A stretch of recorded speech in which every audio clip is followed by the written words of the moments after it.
Thursday, December 19th.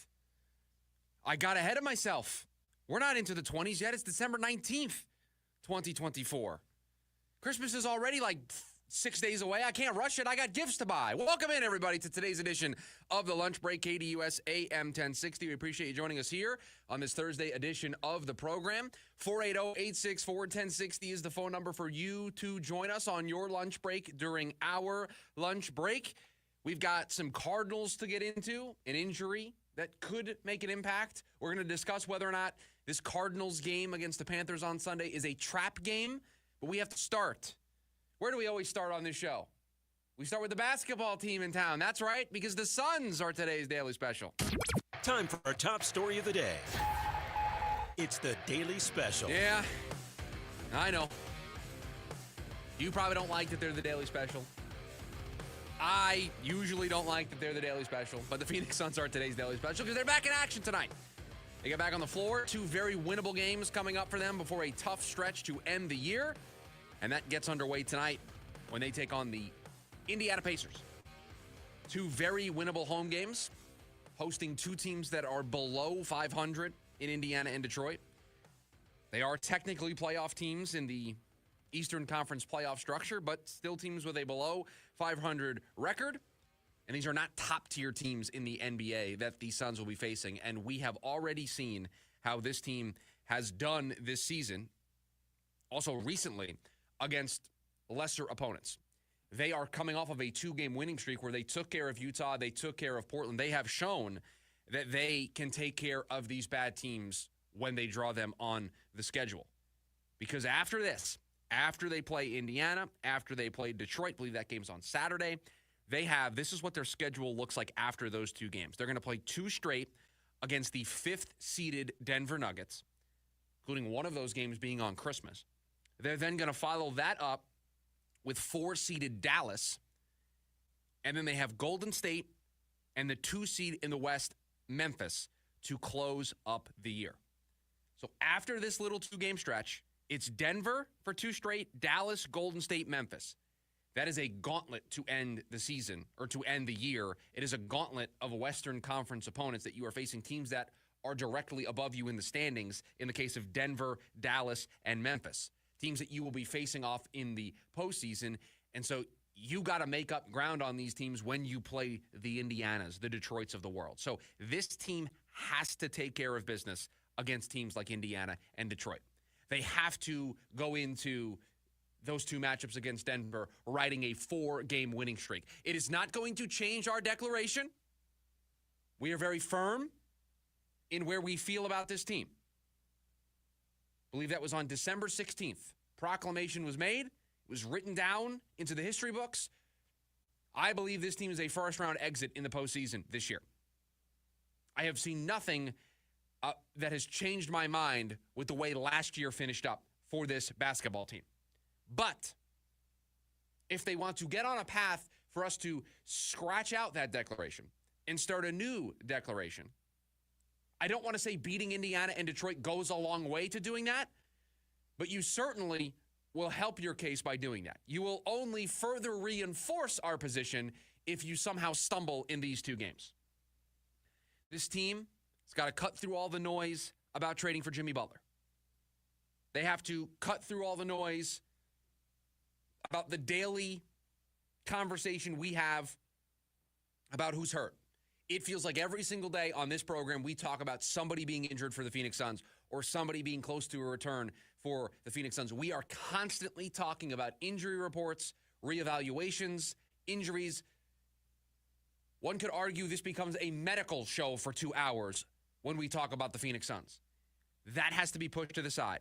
This team, even with Bradley Beal sidelined right now, this team, too talented. And Bradley Beal might come back tonight, but this team is too talented to drop games like this. They cannot fall to the Indianas and Detroits of the world. Because if they're going to make up the ground that they conceded, they started the year great. Started the year as one of the top 2 teams in the Western Conference. We were singing the praises. The story of redemption was fully on the table for this team. They were exceeding everything that we thought about this team at the start of the year. And then the first injury hit to Kevin Durant.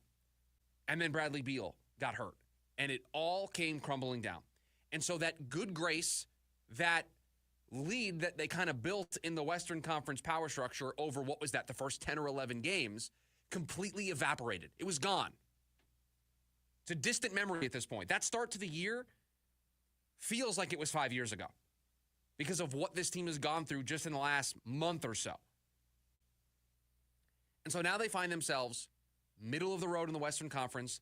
That nice cushion that they gave themselves at the beginning completely erased. They now have to crawl back into the top tier of the Western Conference. They have to crawl their way back up the standings, past Denver, past Memphis, past Golden State, Oklahoma City. All these teams that are in front of them, they have to crawl their way. They have to claw their way back up the ladder. The way you do that, you take care of business against the teams you're supposed to take care of business against. If Bradley Beal doesn't play tonight, I don't care. I want to see the same thing we saw against Utah, the same thing we saw against Portland. This team needs to stack up some W's right now because let's face it, I would be pleasantly shocked if they ran through Denver, Dallas, Golden State, and Memphis and didn't drop a couple. If they were able to beat Indiana, beat Detroit, and then continue on a really good-sized run against those teams, that makes us reevaluate that declaration a little bit.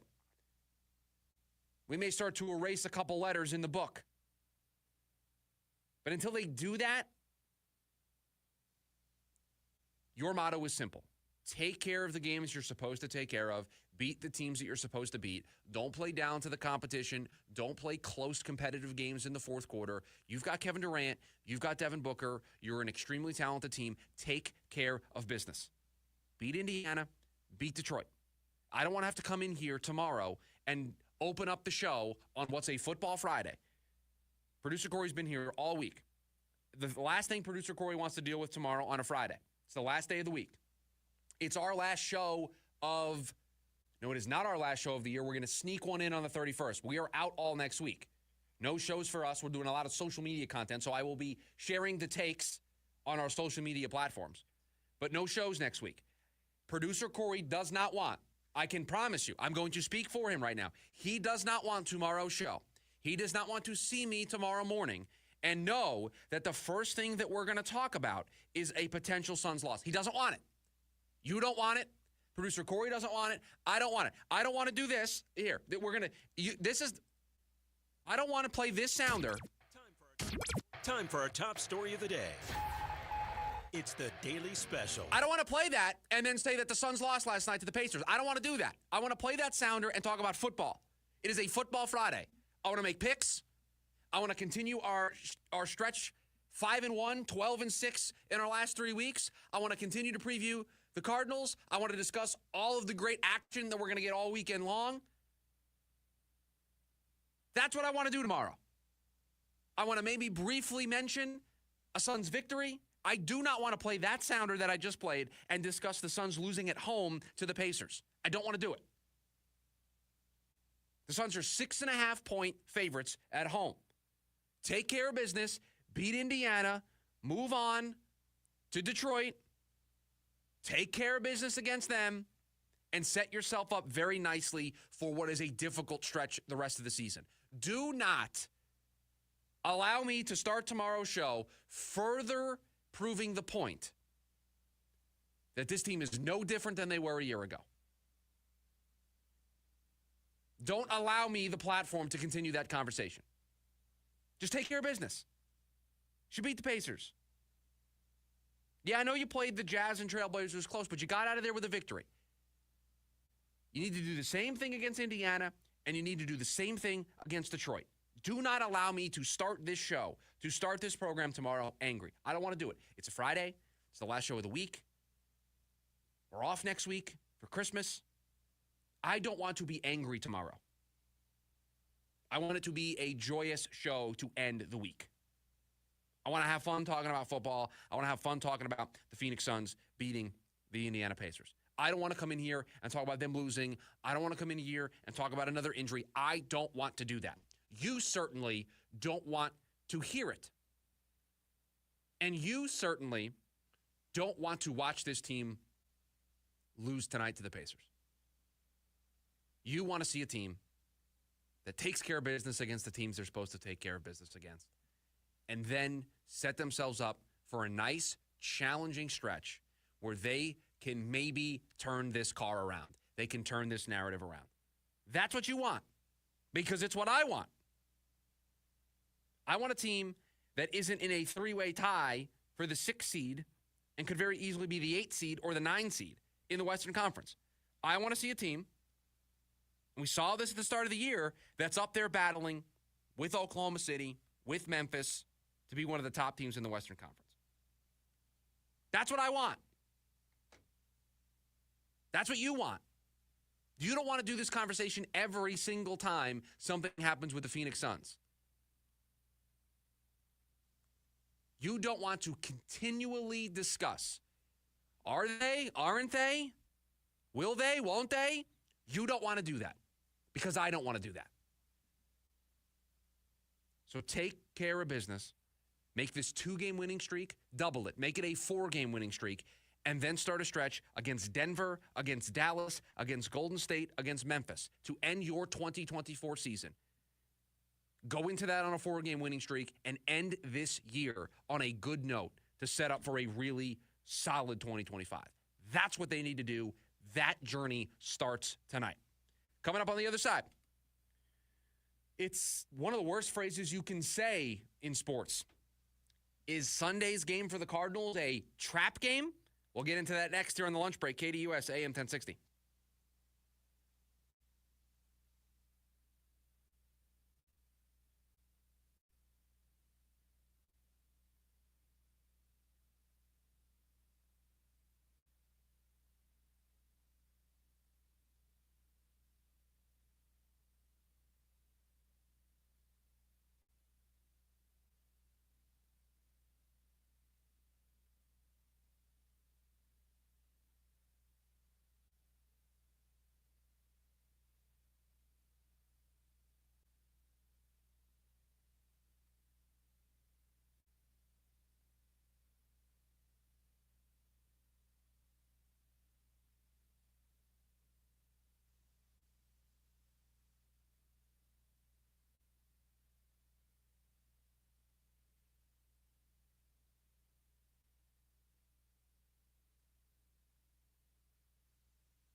Make sure you download the KDUS AM 1060 app so you can take us with you on the go wherever you may be listening.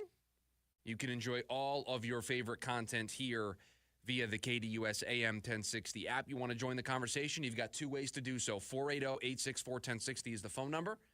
At some point, Producer Corey, do you think I can remove the Post-it note that I have in here with the phone number on it? Do you think I will remember the number sooner rather than later to where I can remove this? Or do you think it's always good to just have this Post-it note right here?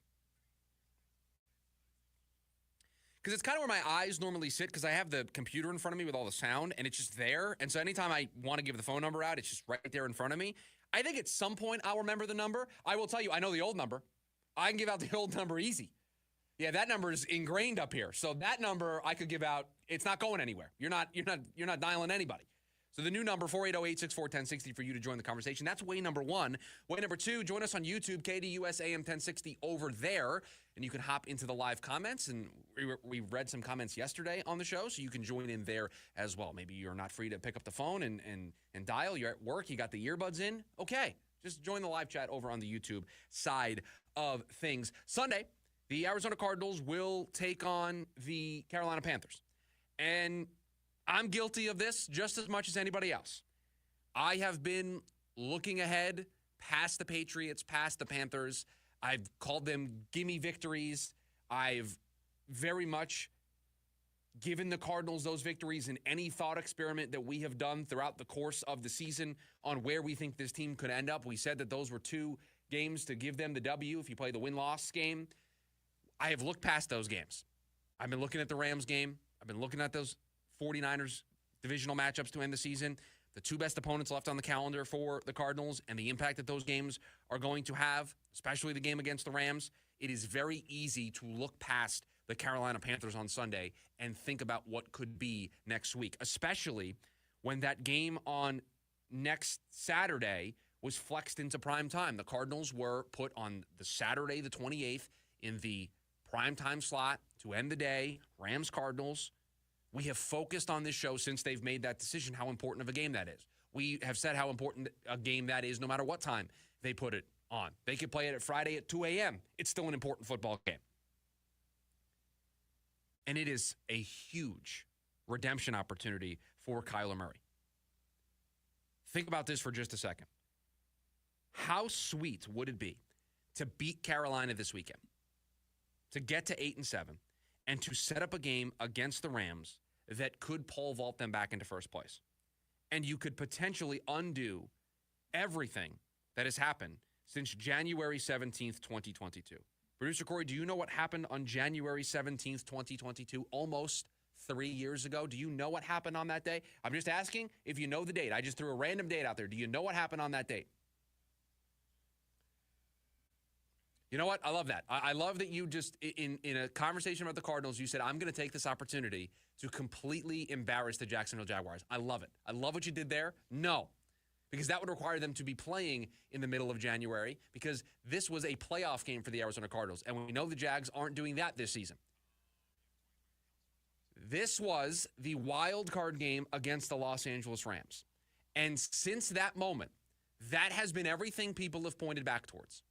Everybody has been looking back at that game as a reason to dump Kyler Murray, as a reason why this team is not going to succeed. It was a large part of why the coaching and GM moves occurred. That is the turning point. That's the moment. That's what people point to. And so when you look at an opportunity, if you beat Carolina, if you set this game up against the Rams for it to mean a potential chance to get back into first place and undo everything since that day, I can understand why you look past the Carolina Panthers. But in order to make that game important, in order to make that game mean what we would like it to mean, it requires one very important thing. That is a win this Sunday against the Carolina Panthers. And so we can't overlook the importance of Sunday's game. And by overlooking it, by discussing all of the bells and whistles about that game against the Rams, talking about all this other stuff, it does give the stench, the smell of a trap game. It does give that aura of a trap game. Here's why it isn't a trap game. I'll give you 2 reasons in my mind why it isn't. One, this team has been playing very important games since they were 2-4 to start the season. This team started the year 2-4. We have been doing this since November. To even be in a position for this game on Sunday against the Panthers to matter, to mean as much as it does, it is because the team has played well in these important clutch moments in order to play meaningful football. This team, we can debate the results, but this team hasn't overlooked a single game since starting 2-4. They haven't been afforded that opportunity. Since they started 2-4, they have not been afforded the luxury to overlook a single opponent on their schedule.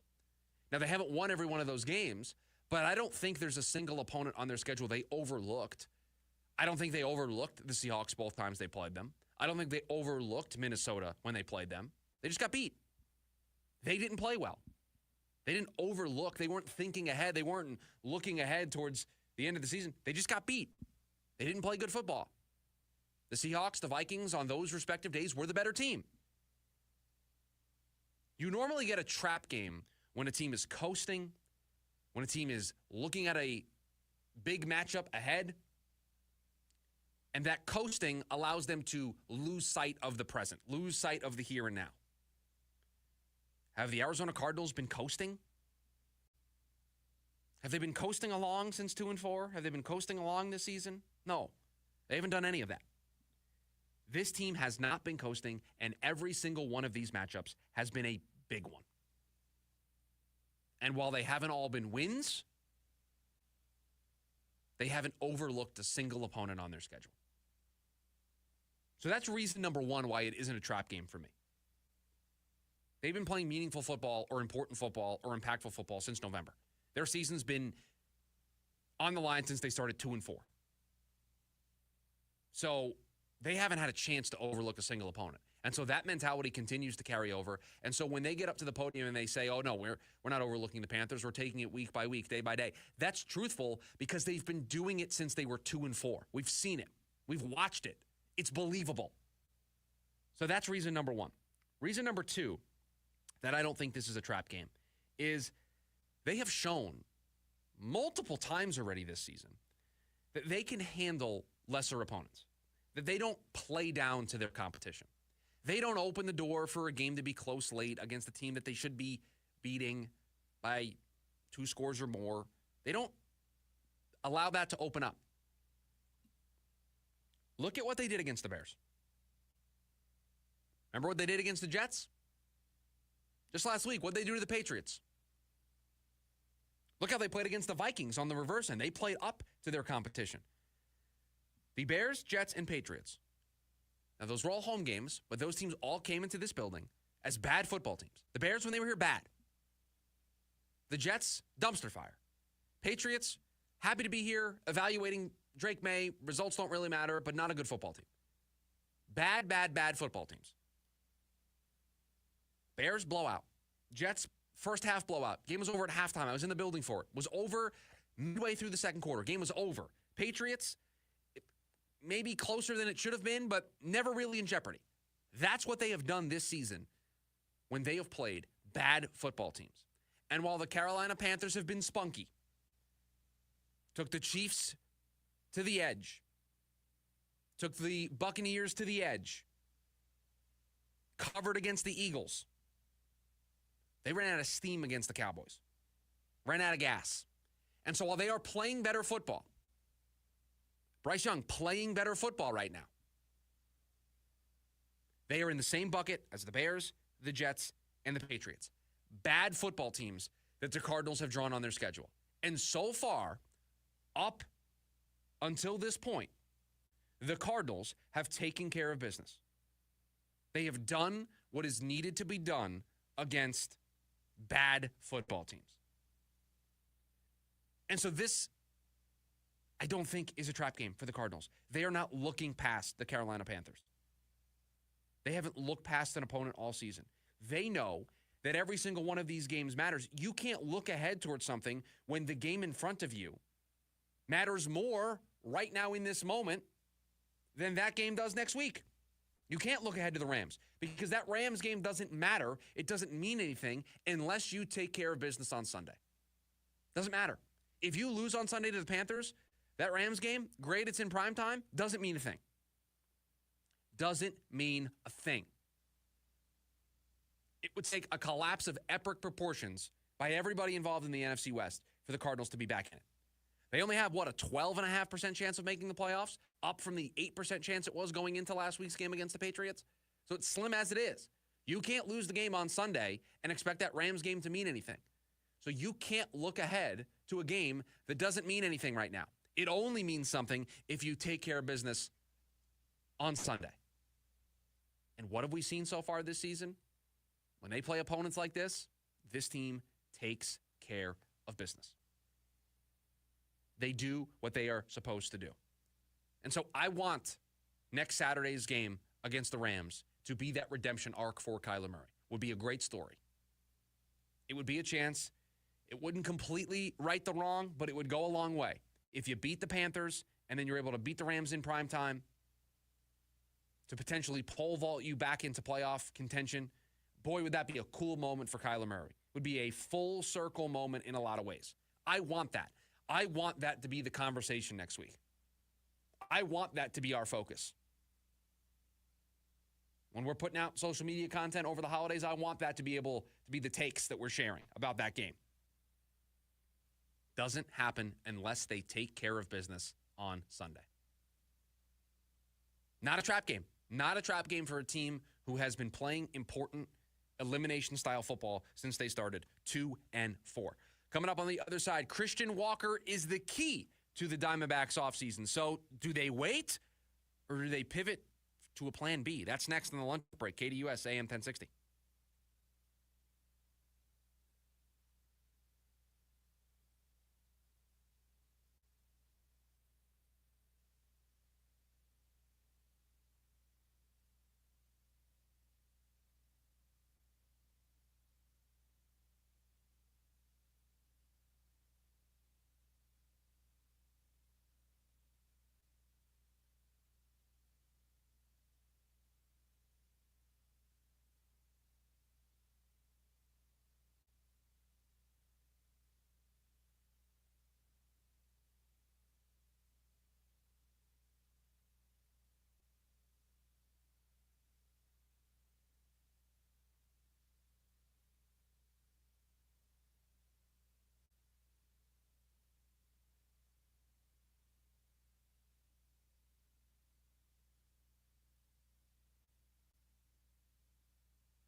Appreciate you joining us here.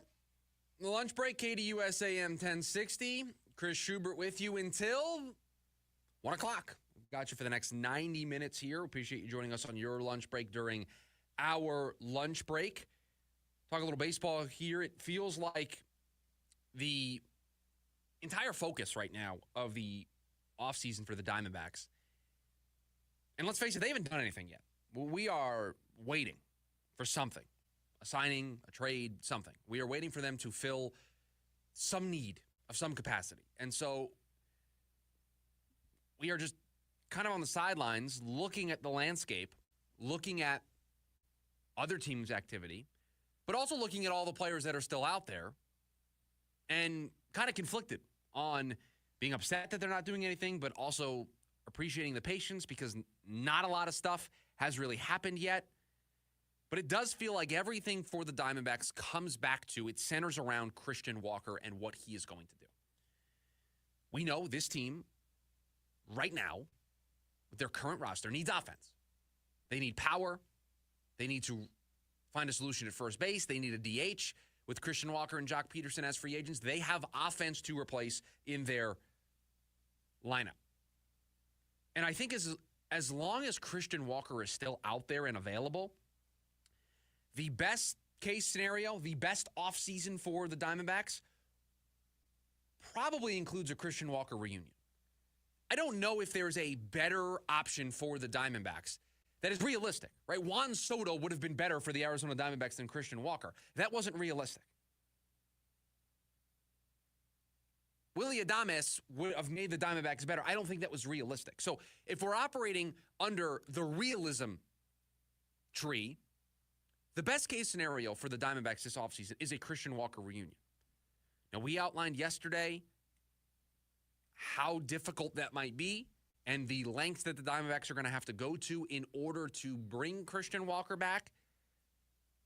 So at what point does this team, Mike Hazen, the front office, make a change, pivot? At what point is waiting for Christian Walker no longer viable? Is there a date? Is there a certain free agent that comes off the board that now forces their attention to pivot towards the plan B or looking in other directions? And I'm assuming something here. I'm assuming that Christian Walker is the plan A. What if, go with me for a second, what if Christian Walker isn't the plan A? Now, I just said I think the best case scenario for the Diamondbacks this offseason is to bring Christian Walker back. With the options that are out there, with what we know they are able to spend, that feels like the best case scenario. That's the ideal offseason. But what if they know that they're not going to be able to hit the number? What if they know they're not going to be able to hit the price tag? And so they smartly are not going to operate with Christian Walker as their plan A. They're going to have him as the plan B, the backup option. If things change, if the market changes, if he all of a sudden isn't asking for a number that's outrageous and it's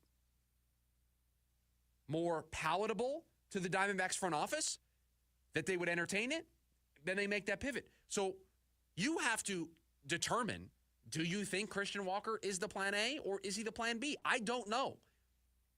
The only person who knows is Mike Hazen.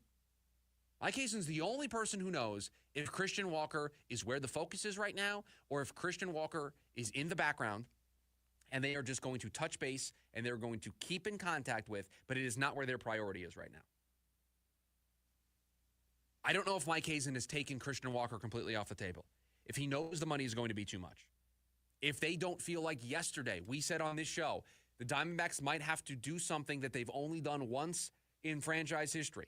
Only one time has the team spent over $100 million on a free agent contract, and that was Zach Greinke. There are reports suggesting that it would take 4 years, $100 million to land Christian Walker. So do the Diamondbacks feel comfortable doing something that they've only done once in franchise history? And we said yesterday, they have to make the determination. Is that the guy they are willing to, quote unquote, break the bank for? Is that where they are willing to step outside what has been their comfort zone? I don't know. Only Mike Hazen knows. Mike Hazen and his front office that have put together their offseason plan, which we're still waiting for them to do something, that is the $100 million question. So they might already be going into this offseason looking in another direction while keeping tabs, touching base, having Christian Walker kind of be on the outside.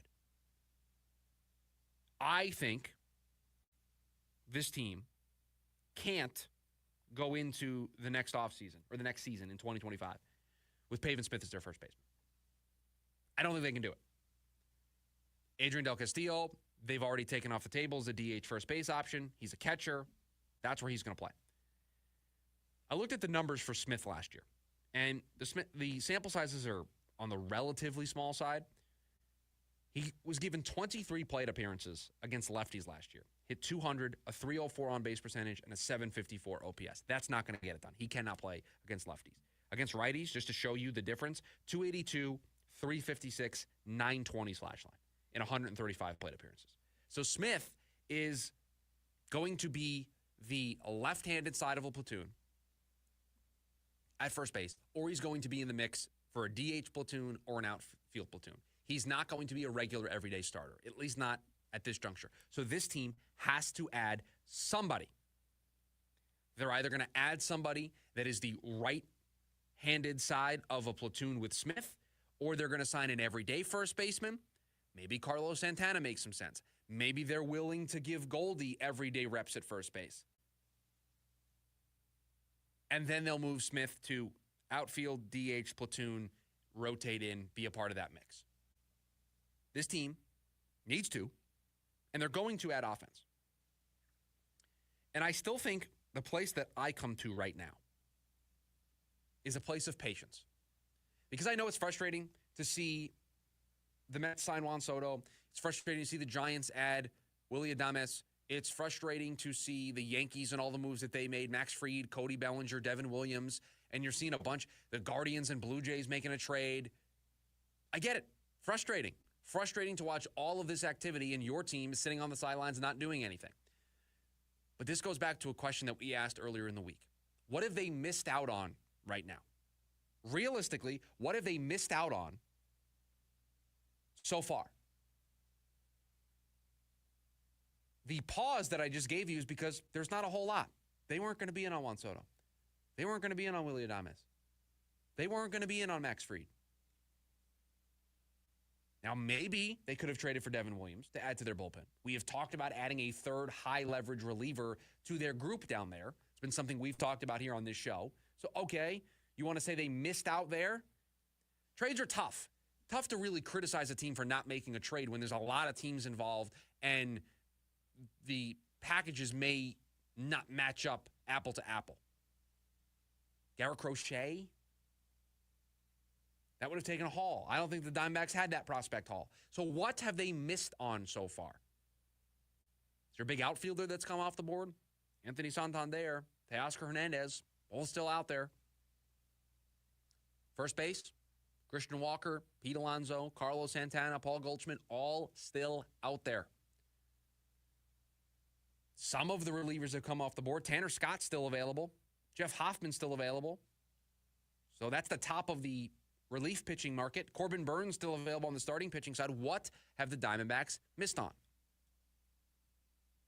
So I think at this moment, they can continue to wait out Christian Walker. Whether he's the plan A or plan B, I don't think it really matters. They can continue to just kind of keep tabs on that and hold serve there and see what happens there while they wait for these other markets to move or materialize. But I'll tell you this. Once these markets do move, either via Christian Walker making a decision or Pete Alonso making a decision or Carlos Santana making a decision or Goldie making a decision, somebody else making a decision that starts the avalanche down the hill for these other groups, these other position groups, that's when the patience is going to run out. Because then the Diamondbacks run the risk of being the person left without a dance partner. Right now, there's a lot of dance partners, and there's a lot of songs still left to be played. The DJ's playlist, we're going for a couple more hours. The party's just getting started. A lot of people still at the party, a lot of songs to go. The Diamondbacks will be able to find a dance partner. Now, that's right now. That's on December 19th. But once we start getting later into the party. We start getting later into the festivities. There's not a lot of songs left. The DJ's starting to warn you. You start looking around. People are starting to leave. Then you don't have a lot of dance partners left to choose from. So Christian Walker coming back is still the best case scenario for this team. It is the best thing for this team for 2025. But what they cannot do is gridlock their entire offseason when we know that Christian Walker's contract demands might already price the Diamondbacks out. So you can't gridlock your entire offseason. Now, here's the catch. They have not done so yet. They haven't done anything yet.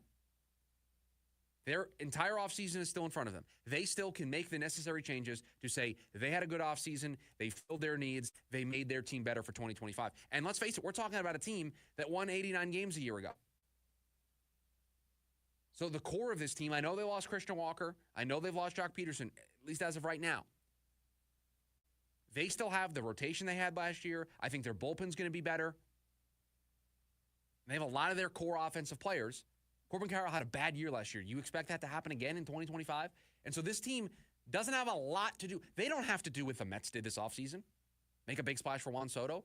What the Yankees had to do after losing Juan Soto, sign Max Fried, trade for Cody Bellinger, trade for... They didn't have to do all that. They weren't in the position those teams were in. And so it's okay to be patient because right now patience is okay. Right now patience isn't costing the Diamondbacks opportunities. At some point it will, and then we can have a conversation. Coming up on the other side, we will wrap up hour number 1 of the lunch break. Yes, the NBA has their fair share of problems right now, but this is probably the best time for them to have them. I'll explain next. The lunch break, KDUS AM 1060.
Welcome back in, wrapping up hour number 1 of the program, the lunch break, KDUS AM 1060. Got you till 1 o'clock here today. There's been a lot of talk this week about problems with the NBA. Ratings are down, and too many three-point shots, and the game's not the same, and NBA Cup. We've taken part. We've had some conversation about those things and those problems. I will say it is tough for us to talk about problems with the NBA when they just signed a 11-year TV deal worth, let me just check my notes here. Yes, $76 billion. Tough to complain about a product that just got $76 billion in their last TV deal. But when things are good, and I would say a $76 billion TV deal would be things being good, it's really the best time to think big picture. Free of all the pressure, the stress of the business, of finances. I mean, just for a second, think about your own personal lives. Think about wanting to buy a house.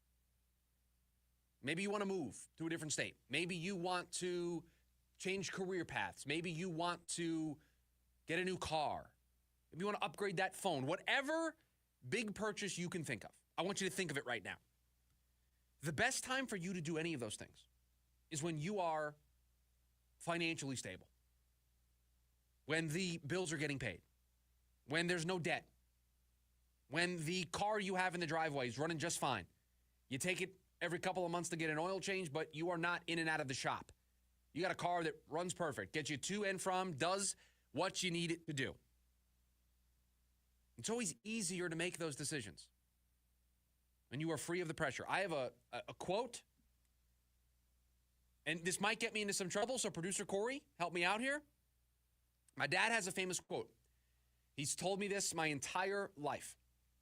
It does not apply now for me because I am at my dream job, but this is a quote that I have lived by at other different phases in my life when I was working, but the dreams were bigger, right?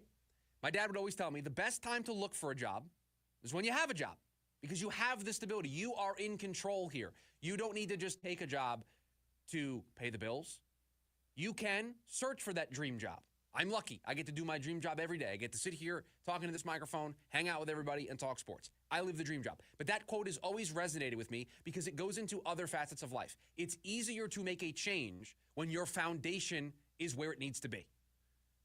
When you are free of the pressure, where a wrong decision or a mistake or an emergency doesn't set you back months or years, right? That's what that quote has always meant to me. Right? The best time to make a major change is when things are kind of going the way that they're supposed to so that you can take the emotion out of it. You're able to just make a good, logical, reasonable decision. Well, that's where Adam Silver and the NBA currently are. He just locked in $76 billion for the league and the owners over the next 11 years. The bills, they're covered. The car runs just fine. There's no debt. They're good. But here's what they do know. They know the car is getting older. They know they've got the kid that's going to college soon. And so they know there are things that they need to pay for. The house, it's on the older side. Maybe we need to do some upgrades. Maybe we need to add an extension on the house. This is the time to do all of that.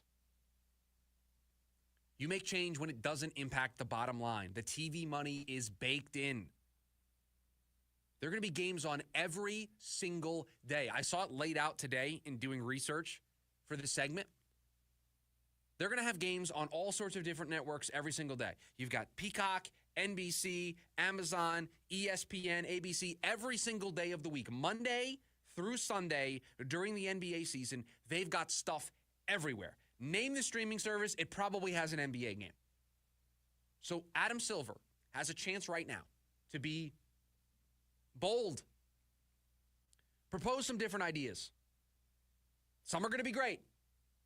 Some we're going to get on board with. Others, we're going to laugh them out of the building. We're going to tell you how stupid they are. You're going to have podcasts and radio hosts like myself tell you how dumb of an idea it is. But this is the time to try. This is the time to experiment.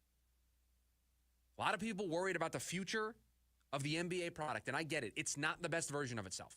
The three-point shooting, the lack of competitiveness, I get it. But the league is going to be just fine. They've got 76 billion reasons why they're going to be okay. They're going to be just fine as long as they view this as their Willy Wonka golden ticket. This is their, opportunity to take corrective action. Whatever that corrective action would be, this is their chance to take it. You want to propose making dunks worth 3 points to prioritize play inside the paint? We can hash it out. You want to allow hand checking on defense to maybe change up all this three-point shooting? Let's have it out. You want to move the three-point line? Let's explore everything and anything. Let's have the debate. Let's talk about the game the way Major League Baseball has with the pitch clock and the mound visits and the golden at bat. Adam Silver needs to view this as an opportunity. The criticism presents an opportunity. The $76 billion TV deal presents an opportunity. Now, those things I just mentioned are a couple of the suggestions that I've seen thrown out by a bunch of different people. There's been conversation about making dunks worth 3 points, allowing hand checking on defense, changing the dimensions of the three-point line to take away those corner threes. I've heard it all. There have been proposals all over the place. Tweaks to the NBA Cup, changes to the All-Star game format. We have done it all. This league, financially, is in a place to explore all of this stuff. So this is their opportunity to set their product up for the next TV deal, so that the next TV deal is over $100 billion, so that the next TV deal is worth more than this TV deal, so the game grows to where the audiences are up, the in-arena attendance is up, the social media metrics are up, and some of those things are up for the NBA. But to grow their game and to increase their footprint, this is the time to be bold. This is the time to be decisive. Let's upgrade the car now before we spend week after week, month after month, taking it in and out of the shop. See, you can't propose these types of radical changes or these type of controversial changes and have these conversations when you're negotiating a TV deal, because you can't institute these changes, watch your viewership plummet by maybe 15, 20% while you try these things out, and then go to all these partners and say, we want more money. You can't do it. You can do it when you have $76 million in your back pocket. How does that even work? Does that go to a bunch of different bank accounts? It's a lot of money. Is that spread across multiple different banking institutions? Probably. It's a lot of dough. You can't have a conversation about upgrading the car when the car is in and out of the shop and you're spending $500, $1,000 every time you go. It's hard to make that decision. It's hard to chase the dream job when you got bills to pay and you're not working right now. But that's not the situation the NBA and Adam Silver find themselves in. They find themselves in the perfect situation because they can sit back, they can put their feet up, and they can say, we're not stressed about our financials. We're not stressed about our TV deal. We've got team values going up year over year. I think they just released the team values for 2024 today. I saw them get released. I didn't look at them, but I saw that they got released today. I'm sure a bunch of teams saw their values go up. You've got nothing to worry about from the financial side of things. So this is where you get to be bold, because if you make a mistake, you fix it right away. The NFL gets to do this all the time. They get to institute rule changes constantly. It's the example I go to all the time. We had a year where you could challenge pass interference. We removed it after that year, and nobody was the wiser. Nothing changed. TV networks, new TV deals came up, no problem. When you are at a good, healthy, stable place as an organization, a business, or in your house, you can have those honest conversations about making changes because you have the stability to fall back on. A mistake won't cost you everything. The NBA has a chance here to be bold. So I am not worried about where the NBA will end up on the other side of this, as long as they take this 11-year journey to make the necessary changes. And I'm talking the next couple years, start entertaining some things. Start tweaking stuff. If it doesn't work, scrap it. The NBA will be fine as long as they embrace this opportunity. As long as they embrace the criticism, they embrace the I don't want to say controversy, but conversation around their game. As long as they embrace it and they use it as fuel to make their game better, use it to improve the game where it needs improvements, they're going to be just fine. Their ratings are going to be just fine. Their streaming partners are going to be happy, and they're going to get a lot of money on their next TV deal. And so I know we can kind of get lost in the weeds. We can't see the forest through the trees. We're in the forest looking around. We can't see the bigger picture. The bigger picture is the NBA just got $76 billion. So use this as a chance to make the game better, to fix the problems. Because at the end of the day, these problems all go away because you have $76 billion. So use this as a chance to fix them. And so listen, I don't love the NBA Cup. I don't love the All-Star Game formats. There's a lot of stuff I don't like. But this is the time to change them. And so that's what excites me the most about this next chapter for the NBA is because I actually think this is a chance where they can fix this stuff. Hour number 1 in the books. Hour number 2 right around the corner. A lot of football talk in hour number 2. We'll start with this. Could the Cardinals be without a very important piece on Sunday? That is how we will start hour number 2 of the lunch break. Coming up next, KDUS AM 1060.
Welcome in. Hour number 2 of the program, the lunch break, KDUS AM 1060. I am attempting to, in real time, figure out if we just had a major piece of breaking news in baseball.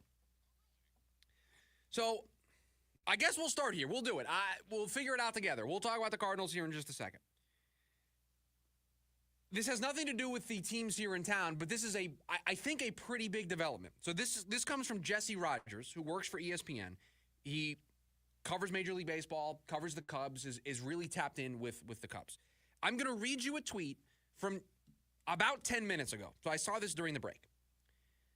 Breaking news, former Cub Sammy Sosa, who has been estranged with the team, he put out a statement, a portion here.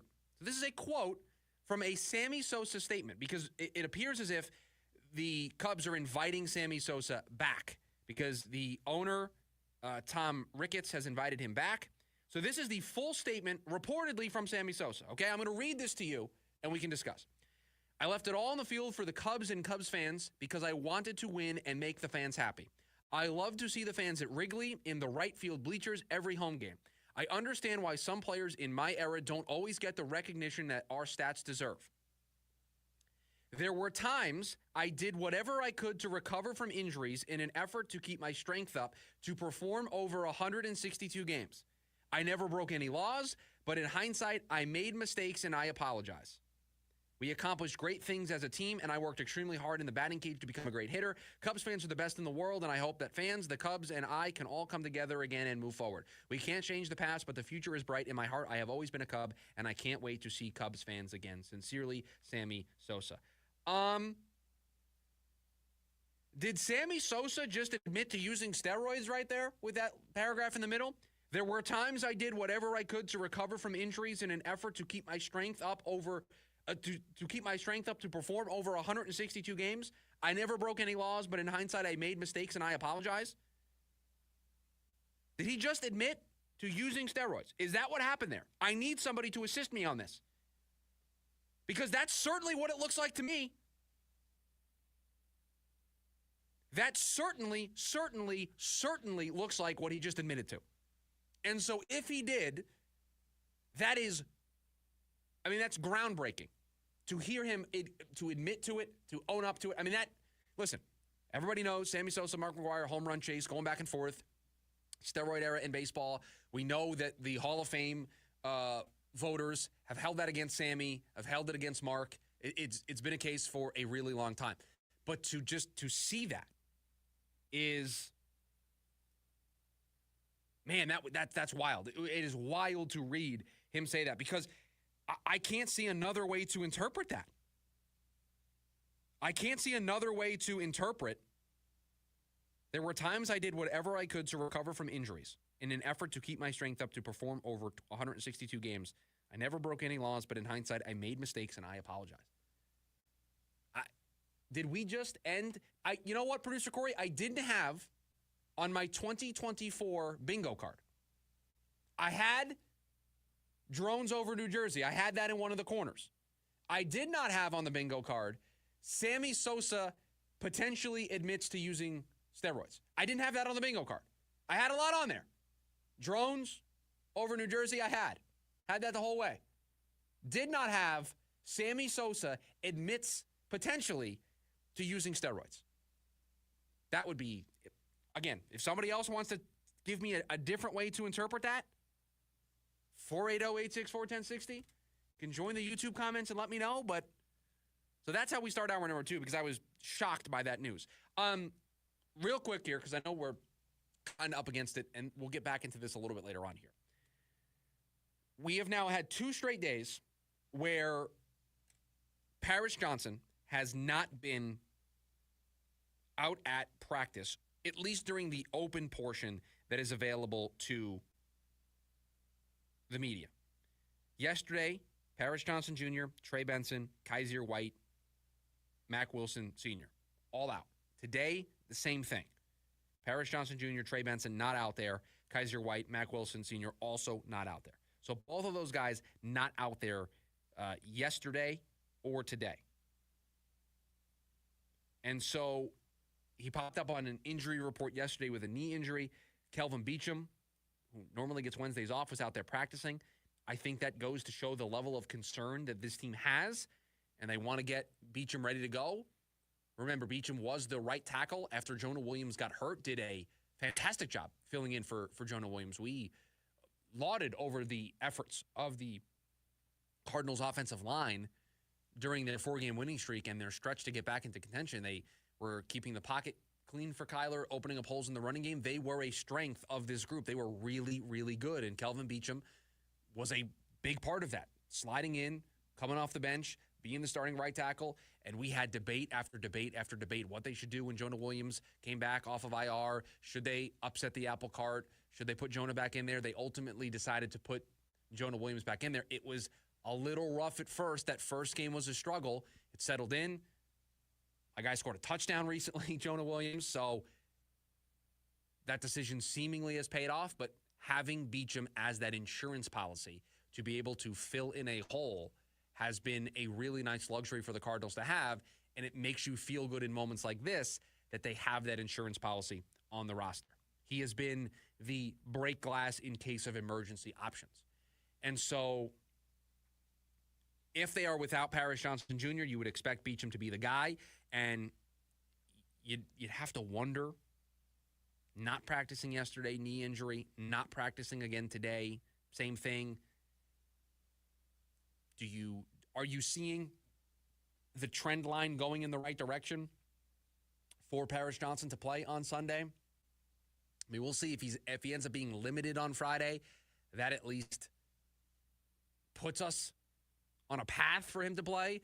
But if he's a DMP all week, I can't see it. I can't see where you would put Paris Johnson out there against the Panthers. I know you have to have the game, but I think you can get by with Kelvin Beachum for one game at left tackle. I think you can get away with it, beat the Panthers, move on, get him ready for the stretch against the Rams and the 49ers.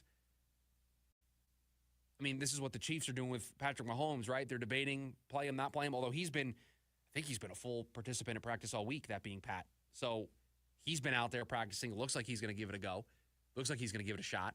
And so this is a tough decision for the Cardinals. I mean, the decision feels like it's taken out of their hands if he doesn't practice all week. It feels like at that point he's a no-go. If he's limited tomorrow, maybe you see how he feels on game day. I mean, knees and offensive linemen are not something you mess around with. You don't mess around with knee injuries in general, but not with big 300-plus pound offensive linemen that are going from a standing position and taking those large steps backwards and torquing their body and piles getting rolled up on. You don't want to take any chances. And so when you have an option like Kelvin Beachum, when you have somebody available on the bench that can be that break glass in case of emergency, and you've already seen it. I know it was on the other side. I know it was as a right tackle, but you've already seen him fill in really nicely this season already after an injury. It does take a little of the pressure off. We were talking about pressure in the last segment for Adam Silver. It takes a little bit of the pressure off when you have somebody that you trust in spots like this. Now, let's talk about the other injuries to the linebacker group with no Kaiser White, no Mack Wilson Sr. That could be a huge blow because we know that group is already limited as it is, and I don't know if there's a break glass in case of emergency option there the way there is for the Cardinals on the offensive line.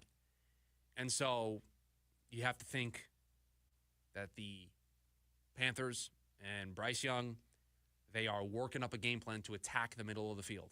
They are working up a game plan with their tight ends and their receivers to get the ball over the middle of the field, really test this linebacker group of the Cardinals, whatever version of it looks like it's out there.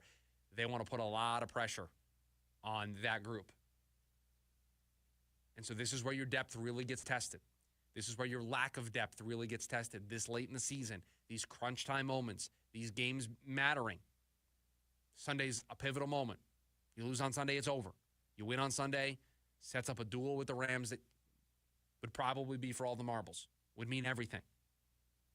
And so dealing with these types of injuries to really important players, I mean, Paris Johnson Jr., his value is immeasurable. I mean, just a draft pick that came in, hit right away, was a great right tackle, flipped him back over to his proper position as a left tackle, and he's been awesome. He has been awesome. One of the key building blocks of a franchise. You got to have a left tackle. You got to have somebody who can protect the blind side of your quarterback. And Paris Johnson Jr. has done that. I mean, this team has been good overall this season. They've had moments where they've given up a ton of sacks, but kept Kyler clean on Sunday against the Patriots. They were good during the 4-game winning streak. And so it would be a tough blow. That would be a loss to not have Paris Johnson Jr. Kelvin Beachum could step up. That's what you have him for. But if this offensive line is in shambles, we know what this looks like. Pressure on Kyler Murray. He kind of struggles with that. That's where the sacks start to pile up, start to do too much, and the offense gets out of sync.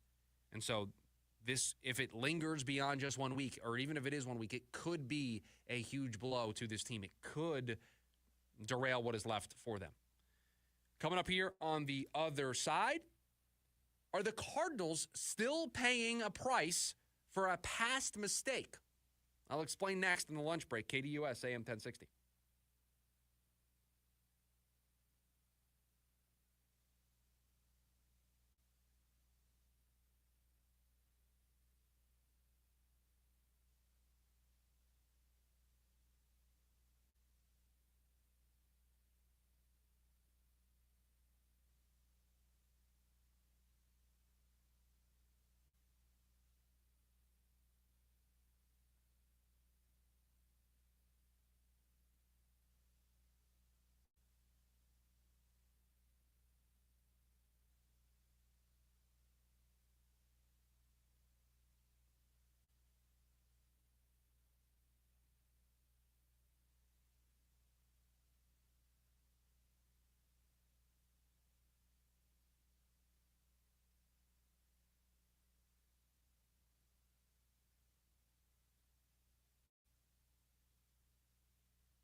Welcome back to Lunch Break, KDUS AM 1060. Producer Corey, did we discuss the Christmas shopping update? So you're done, right? You said you're done Christmas shopping, completely taken care of, not a thing left on the list. So okay, walk me through this process. How does this work for you? Are you because I know people like this, and honestly, I don't know if I want to be friends with them anymore. But these people, they shop for Christmas throughout the year, and then they just put things away, and then when Christmas rolls around, they just open the closet and just a bunch of things fall out because they just bought a bunch of stuff throughout the year. I can't do that.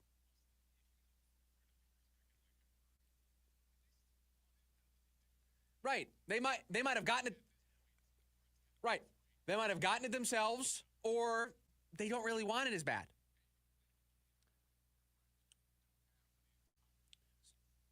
Okay, so I'm glad to hear that you are not one of those people, that you correctly shop when it is the holiday season. Because I do think part of this is, you know what? You do have to go to the store. You do have to deal with the crowds. You do. Right, I think we all have to suffer. I think that's part of the giving experience. Think about all of the pain that I went through to get you that gift, little Timmy. Think about where I just was. I went to the store, dealt with a bunch of people. That shows you that you care. Shows you that you love the person. Right.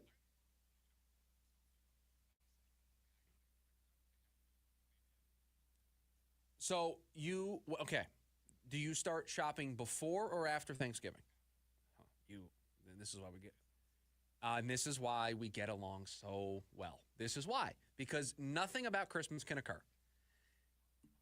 You can't play Christmas music. You can't put up Christmas decorations. You can't do anything related to Christmas. You know what? Let's make this declaration number 2 here on the show. Okay, we've got our son's declaration number 1, declaration number 2. This is a stance I'm unwavering on. You can't convince me otherwise.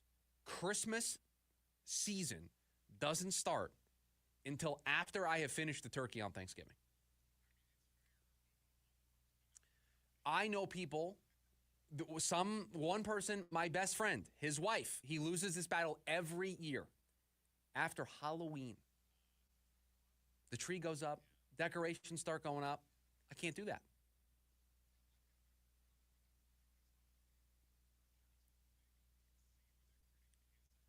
Wait a minute. Would define insane to me. Do they have the little model train thing that Christmas gift? Do they have like the little village that they put up with all the different, and there's just decorations everywhere?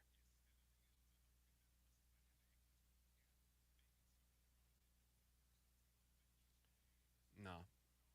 So if your pivot, if your explanation as to why you are starting your Christmas festivities, is that there's so much I have to start early, let me let you in on a little secret, everybody. You're doing too much. You're probably doing a little too much. If you have to then back up your process to before Thanksgiving, you probably should take a second and decide, you know what, maybe not this year. Maybe we don't do as much. See, this again, another example of why you're doing too much. If you have to rent construction equipment. So 2-story house, 1-story house. What did they need the cherry picker for?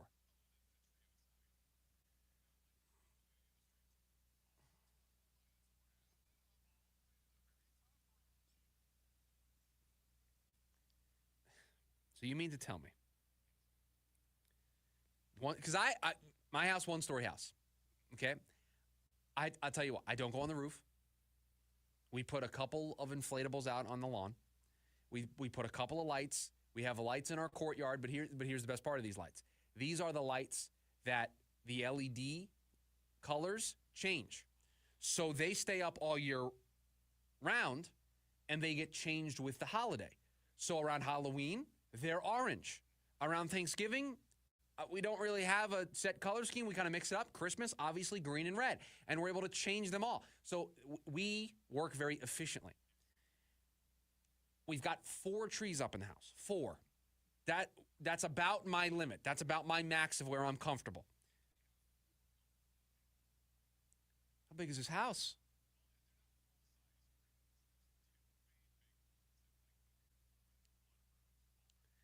Do they get a real tree or are they all fake trees? Okay, see, but this is about all I have in my house. My family, they want a real tree. I'm like, guys, we have 4 trees in the house. 1, where am I putting the real tree? 2, I don't want to clean up the real tree. We've got 2 dogs. Like, I don't need to do that. That's a lot. It is absolutely a lot. So you live in a house or an apartment? Condo. Okay, so kind of in between apartment house, right? When I used to live in an apartment, the tree thing, I just couldn't get on. Like, it's an apartment, man. Like, what am I doing? I'm not putting up a big tree in the living room in an apartment. Right. I don't live in a mansion. This is a small little 1,500 square foot apartment. I don't have a lot of wiggle room here. House, a little different story. I'm okay with the house doing the decorations, but I have a limit. I personally have a limit of where I won't go, especially if it comes to a place where I have to call for help. Like if I have to call my father-in-law and say, hey, can you help me with this? 1, that looks bad on me. 2, that's too much. It's too much if I need assistance. If I need to clear out a Saturday to be able to put up all the decorations, that's too much. So your parents, they got a lot going on. I don't know how they do it.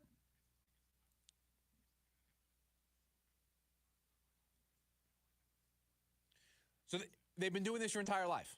So this is not after Corey left, we've started doing this.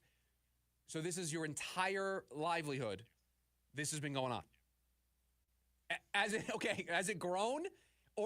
So it's been, there was a time period where, and I have never met your parents, I feel comfortable saying this, where they were rational human beings and they decorated correctly.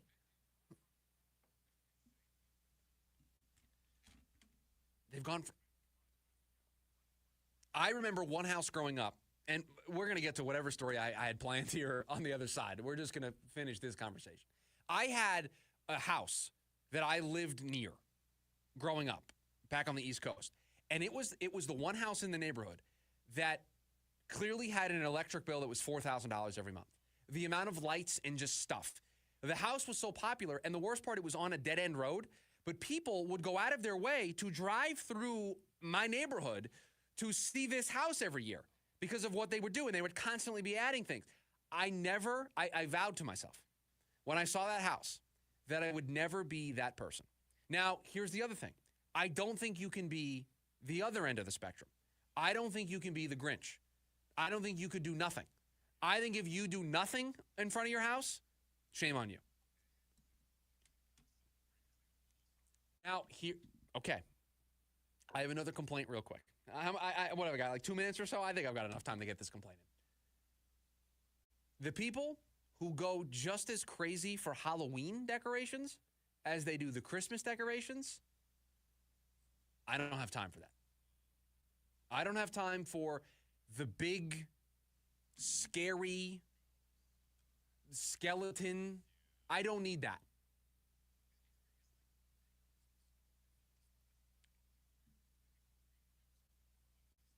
Oh, it is completely unnecessary. Completely. Well, and that wasn't, I at least don't remember a case where you only decorated your house for Christmas. You didn't decorate your house for Halloween. All of a sudden recently, the last, 5 or 10 years, people just started decorating for Halloween. Right, you didn't decorate, like my block, nobody decorated for Halloween. You just trick-or-treated.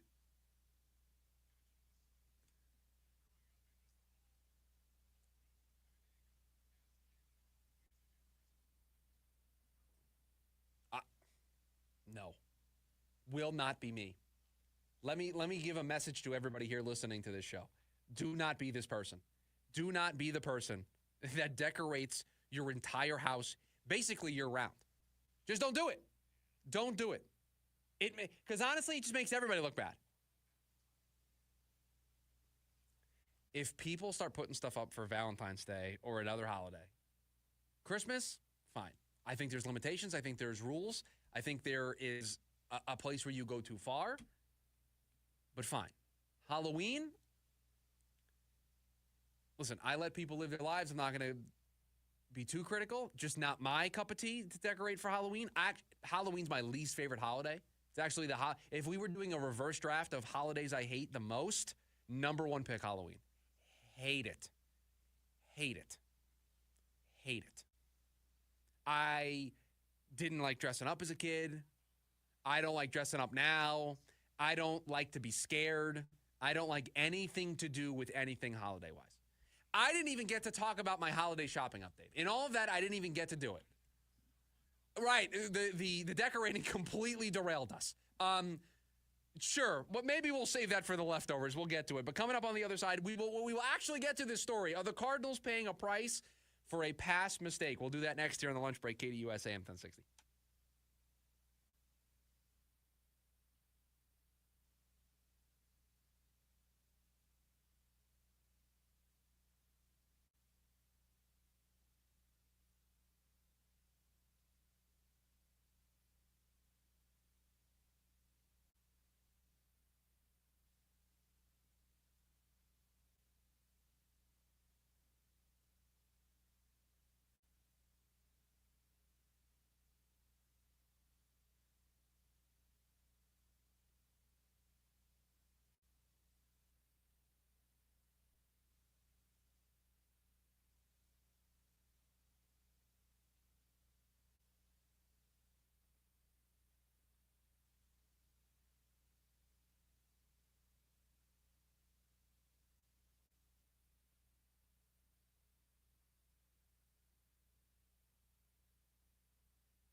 Yes, back. The lunch break. KDUS AM 1060. We are back on track. We are back on the rails.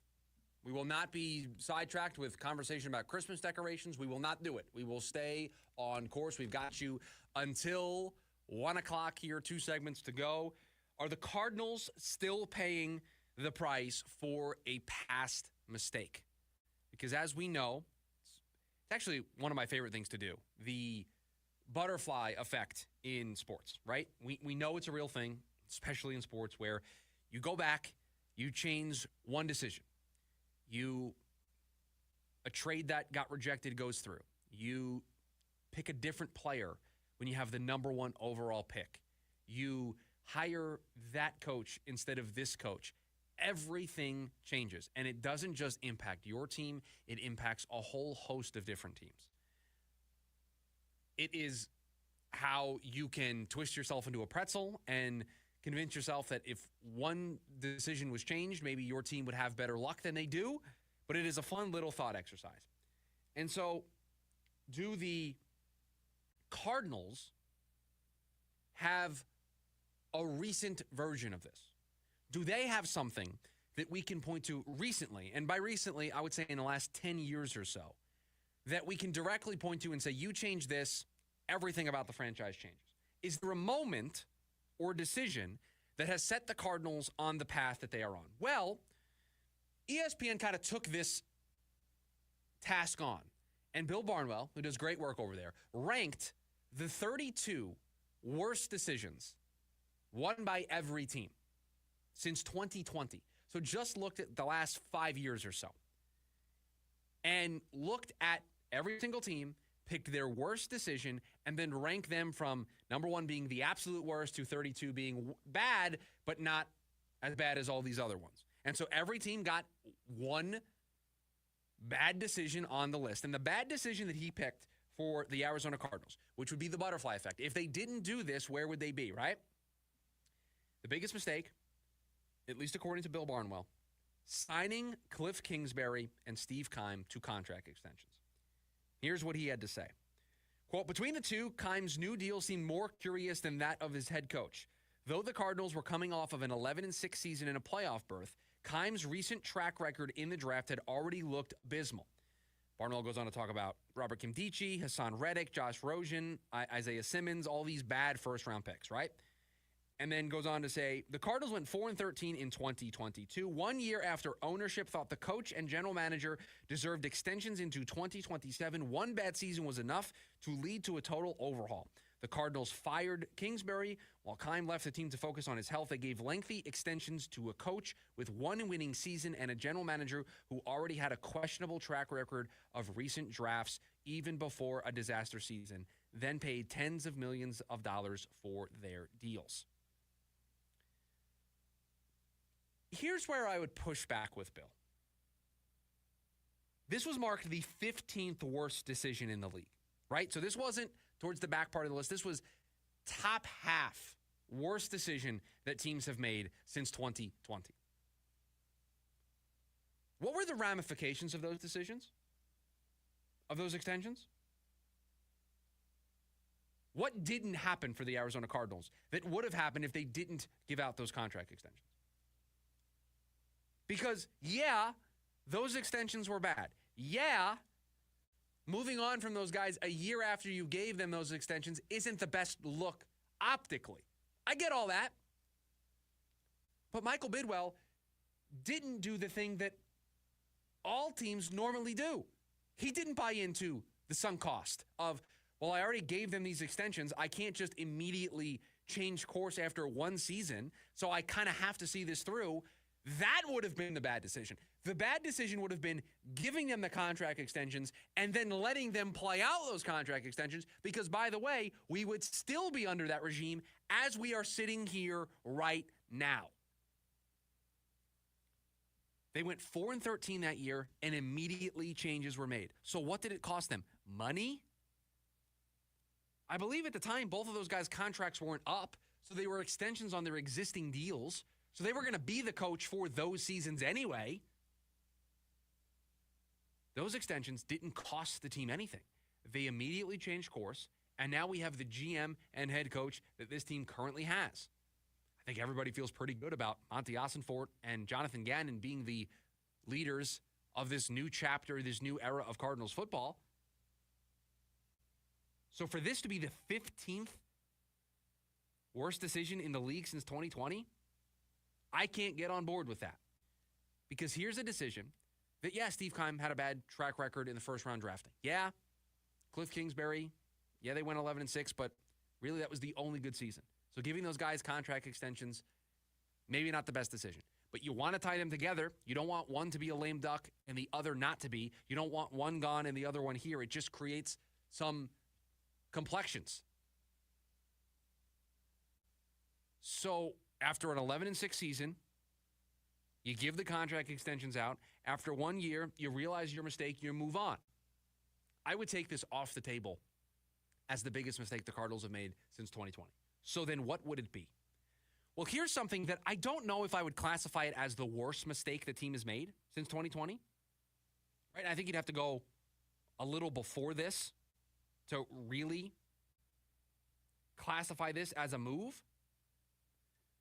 But I wonder if there's a fun little experiment for us to go down of what things would look like if they didn't give Kyler Murray that contract extension. If he didn't get that deal. He got that 5-year, $230.5 million contract extension that offseason, 2022. So this would apply. This would fall into the range. I wasn't sure if it was right before or right after 2020. So in 2022, Kyler Murray signed an extension, 5 years, $230.5 million. What if they didn't do that? Because there are some out there that think they are in quarterback purgatory.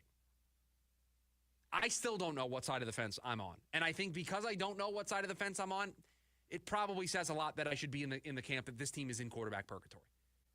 If after all this time you don't know, you know. I mean, this is year, let's see, 2019, 2020, 2021, 2022, 2023. Now we're in 2024. This is year 6. If in year 6 you don't know, you know. You know what you have and what you don't have. And so I wonder if there's a larger conversation to have about, is that the mistake? Was that the decision? Now, if you want to tie that back to, well, you gave Keim and Cliff those extensions, so ergo they did this to keep their window open, okay, that's a bigger picture conversation. Barnwell doesn't mention that in the story. To me, what could be classified as the bigger mistake, again, I don't think it goes as far as to be in that bucket, but the thing that I think has altered the course of the Cardinals since 2020 is that decision to give him the contract extension. That is the butterfly effect moment for the Arizona Cardinals. It is that decision. Because if they don't give him that extension and he plays the way that he plays, I don't know if Kyler Murray is still here. And I wonder if it's somebody else that is still here. I wonder if it is a different quarterback, whether that is any of the quarterbacks that were available in the draft that year, if it is any of the quarterbacks that were available in free agency or the draft in future years. I don't know who it would have been, but there were options because they gave him that deal in 2022. That was in year 4. So that was the 4th year of his rookie deal. So it was the last year of his rookie deal. They had the 5th-year option that they picked up for 2023. And so you'd be talking about drafting a quarterback maybe in 2023, maybe this season. So look at the quarterbacks the last 2 years. Look at the options that were out there. Did they, by making that decision to give Kyler Murray that contract extension, set themselves up for being in this place of purgatory that they find themselves in? Not knowing if they have a ceiling or if they don't have a ceiling. Or can they break through with Kyler Murray or can't they break through with Kyler Murray? Those are the conversations we're still having. Sometimes it looks great. Sometimes it looks ugly. Sometimes Kyler looks like a top 5 quarterback in the league. Other times he looks like a bottom 5 quarterback in the league. It goes back and forth. And so if that decision isn't made, if they don't give him that contract extension, what does this look like? So the extensions, nothing was lost there. You cut bait after 1 season. You didn't allow it to compound into missing the boat on a bunch of different coaching candidates. You've got a great coach right now. You got a great GM right now. That worked out. I don't know how different it would have been if you didn't give those contract extensions out because they were going to be the GM and the head coach for that 2022 season regardless. They were coming off a year in which they were 11-6. They were going to be back for that year anyway. And so then you made the change for 2023, that would have been the first year. They didn't get to see that through. So you didn't lose out on anything. The Cardinals wouldn't have been in the coaching carousel in 2022 after an 11-6 season. That game, which we talked about on January 17th, where Kyler didn't play well against the Rams in that wild card game. So if you want to point to something that has had a bigger impact on where the Cardinals are at right now, it was the decision to give Kyler Murray that contract extension. Coming up on the other side, we will wrap up today's edition of The Lunch Break. It is the leftovers. We will do it next. The Lunch Break, KDUS AM 1060.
Four 864-1060 is the phone number. Last call here before we wrap up today's edition of The Lunch Break. You can also leave your comments on the live stream, just KDUS AM 1060 over on YouTube. We are wrapping up the Thursday edition of the show with the leftovers, all the stories that we didn't get to throughout the show, and just feels like a day that ends in Y. I get to talk about a sport and their all-star festivities and the changes that they are making. Yesterday, it was the NBA and their new all-star game format with the tournament, 4 teams, 3 games, 1 night, whatever they're trying to do to spice up their all-star game. Well, the NFL announced today some new things for their Pro Bowl skills competition. They have embraced this for what it is, which is a gimmick. And it's supposed to be fun. It's not getting a good rating. It's not generating buzz, but they've at least embraced the weirdness. So, Producer Corey, I would love for you to say yay or nay that you like these ideas or not. So we have a bunch of challenges. Tug of war? Would you like to see the AFC and NFC collide in a tug of war battle? Well, fair enough, but tug of war. Dodgeball. We've got 2 new ones this year. I cannot believe this is a sentence that I am going to read, but I'm going to do it. This is from the ESPN story. New this year are Helmet Harmony, a game show that will test players' knowledge of their teammates. So this is basically a take on the Newlywed Game. Really? You're in on this?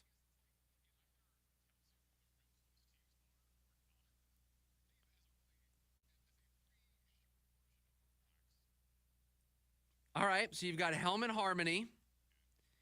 You also have punt perfect. This will feature one punter and one non-punter. The two players from each conference will punt from the 35-yard line, aiming to land as many balls as possible into 6 buckets positioned in the end zone. What are we doing? What are we doing here? You still have the passing and receiving competitions. They're changing some of those rules. Oh, look at this. Before the challenge, the quarterbacks will select a teammate. And if they answer 5 trivia questions about that teammate, for every answer they get an additional 10. What are we doing? What? I want to be intellectually consistent, okay? Because I am the person who embraces commissioners and leagues trying things. Okay? I'm that guy. I'm the throw everything out there. I'm the guy that says, hey, the golden at bat, not as bad of an idea as people say. Hey, NBA, you want to discuss maybe dunks counting for 3 points? Okay, let's have that conversation. That's who I am. That's the guy that I am. That is the role I play on this show. That is the persona that I believe when the microphone is off, and I have it when the microphone is on. So in order to be intellectually consistent, I have to at least give this a chance. Right. Like helmet harmony and punt perfect, okay? So I will at least give them this. They're trying things. And I won't completely dismiss them. But I'm also not the person that these are aimed for because I don't watch the Pro Bowl anyway. I'm thinking about it. I don't remember a Pro Bowl, even when it was a real game, real in air quotes, when it was a real game. I can't remember a Pro Bowl that I sat down and watched start to finish. I've never watched it. So this is not for me. None of this is for me. It's fun, it's cool, but I don't care. And at the end of the day, these types of changes don't matter the way we were talking about the golden at bat or the NBA rule changes. So at the end of the day, who cares? But I don't. A game show that will test players' knowledge of their teammates. Okay. Oh, we have a relay race. Oh, but Peyton and Eli are going to be the coaches again. This is. I'm not trying to be the guy that just yells. Again, I'm trying to be the guy that embraces stuff like this. But here is what will allow me to accept this. I need somebody from the NFL. And it doesn't have to be Roger Goodell because he's a busy man. But I need somebody to sit across from me here in this room and explain to me what this is designed to do. Is it designed to generate more eyeballs? Is it designed to just be fun? Is it designed to just get players to show their personality and grow the game that way? What is the intention here? Because if the intention here is to generate more eyeballs, I don't think this is going to work. If the intention is to let the players show their personality, do things that they want to do, let them have fun, okay, then I can get on board with all of this. But it's the middle of the week. It's a Thursday. I'm sure there's going to be a Suns game on, or there's going to be something else that's going to be much more important to this show than the skills challenge that will take place for 90 minutes on Thursday, January 30th. No, thank you. Absolutely not. No, thank you. We mentioned it briefly that Patrick Mahomes was practicing and that he was a full participant both days. Andy Reid said today that Mahomes will most likely, that's the quote that Reid used, start for the Chiefs against the Texans on Saturday when they take them on for the first Saturday games of the season. Mahomes was a full participant in Thursday, was a full participant on Tuesday and Wednesday, and so they said he's moving around good. He's been through 3 days, and so DeAndre Hopkins says he looks like he always does, and so he is going to be out there. He has a high ankle sprain that he's dealing with. Carson Wentz is the backup, and I don't know. I think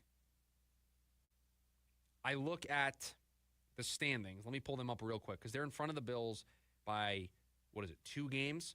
So both teams have 3 games to go. The Chiefs have a 2-game lead. But if they're tied with the Bills, they drop to the 2 seed because the Bills beat them earlier in the year. So they need to make sure that the Bills can't catch them. So with a Chiefs win, that would get them to 14-1. A Bills win would be 12-3. The Chiefs would still need one more victory. But a Chiefs win and a Bills loss would wrap it up. It would give the Chiefs the 1 seed, and then maybe you can sit Mahomes. But with everything still in the balance and that 1 seed being as important as it is because it is a bye week, it is home field advantage throughout the playoffs.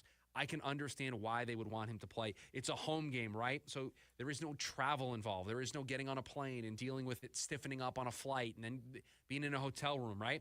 He gets to just be at home, right? They traveled back from Cleveland. He's home against the Texans, and then he's on the road the last 2 weeks. Yeah, I think I can understand why they might be pushing it a little bit for him to play. And if he's been a full participant all 3 days, and there's no reason to not put him out there. He's the best quarterback in the league. He's your best chance to win.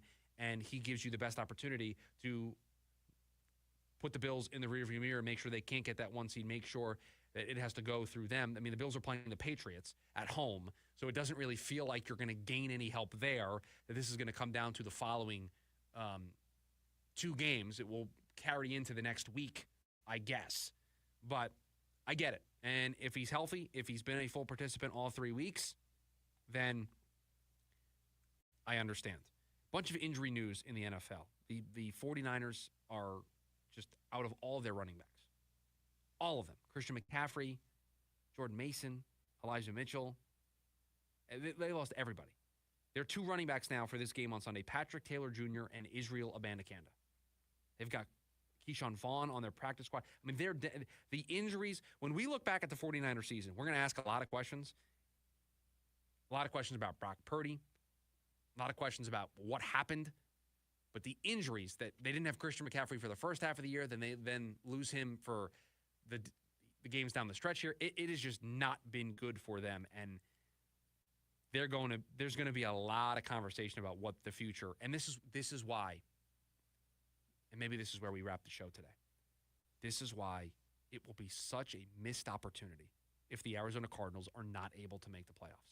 In a year in which the 49ers are down this bad, in a year in which they are dealing with this much injury nonsense, and you being in the position that you are in going into the bye week, in first place, 6-4, in control of everything, to watch that slip through your grasp over the following 3 weeks, that would be such a disappointment. It would be such a missed opportunity. And it would put a lot of pressure on this team going into next season. I mean, the 49ers have a big decision to make this offseason about paying Brock Purdy. Big decisions about what they do with their roster, a roster that's getting older, players that didn't perform all that well this season. And here were the Cardinals starting 2-4, but were able to turn it around. And they had an opportunity to win the division, host a home playoff game, and they didn't do it. It would be a tough pill to swallow. And so it's just another reason that further reinforces why what they did coming out of the bye is so bad. Losing those 3 games, it's so terrible because it put them in the spot where they got to win out basically and they need some help. And it starts on Sunday against the Panthers, and then it moves to the Rams on Saturday, and then it finishes with that 49er team. And there's a lot of pressure, and the pressure is only going to build week after week after week, and they're going to have to deal with the pressure week after week after week. And it all goes back to if you would have just taken care of business just a little bit coming out of the bye, you could take advantage of what has been a wide open NFC West. None of us thought the NFC West was going to be this wide open when the year started. And yet here we are. The Seahawks, an up-and-down team. The Rams, an up-and-down team. The Cardinals, an up-and-down team. 49ers, basically a team trending downward for most of the season. And yet nobody has really been able to take advantage of it. Everybody's kind of taking their turn at it. The Cardinals had it for a little bit.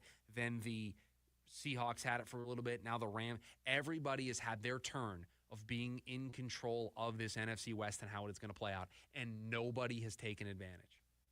So the door is still open with 3 games to play. The 49ers, they have shown themselves out. They are not invited to the party as they deal with more and more injuries. What do the Cardinals do? Do they take advantage of the opportunity? I sure hope so, because if not, a lot of conversations to have this offseason. Another good show here in the books. We appreciate you joining us. If you missed anything about the show, make sure you podcast the show. Just search up The Lunch Break wherever you get your podcast. Both hours of the show are podcasted over there. We would love it if you would rate, review, subscribe to the podcast over there so you don't miss a single episode. Make sure you join us on YouTube as well. If you want to catch the video version of the show, you can catch everything there. KDUS AM 1060. Producer Corey, thanks to you for all that you do. We are back tomorrow. One more show this week, a huge Football Friday edition of the show. Everybody, make it a great rest of your Thursday. We'll talk to you tomorrow. See ya.